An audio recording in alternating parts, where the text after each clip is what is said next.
গ্রামের ছোট একটা ছেলে, নাম তার রিফাত। সারা দিন তার মাথায় ঘুরত ইউটিউবের স্বপ্ন। টিভিতে বা মোবাইলে যখনই সে দেখত বড় বড় ইউটিউবারদের ভিডিও, তার ছোট্ট মনেও ঢেউ খেলত এক অদম্য ইচ্ছা, ইহ, যদি আমিও এমন ভিডিও বানাতে পারতাম।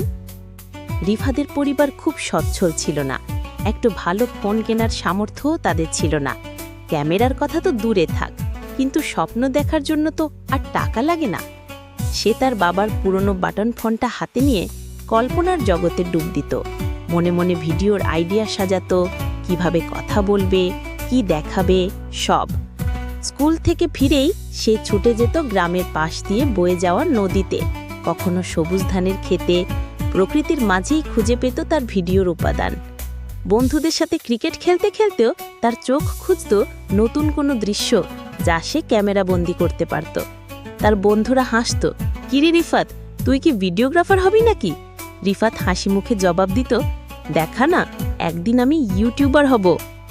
অনেক কষ্টে টিউশনের টাকা জমিয়ে আর ছোট ভাইয়ের টিফিনের টাকা বাঁচিয়ে একদিন সে একটা সেকেন্ড হ্যান্ড স্মার্টফোন কিনল। ফোনটা পেয়ে তার চোখে মুখে যে আনন্দ ছিল, তা যেন ঈদের আনন্দের চেয়েও বেশি। সেই ফোন দিয়েই সে তার প্রথম ভিডিও বানালো, গ্রামের এক মেলায় ঘুড়ি ওড়ানোর দৃশ্য। ভিডিওটা হয়তো প্রফেশনাল ছিল না, কিন্তু রিফাতের ভালোবাসা আর পরিশ্রম ছিল তাতে মিশে। ভিডিওটা ইউটিউবে আপলোড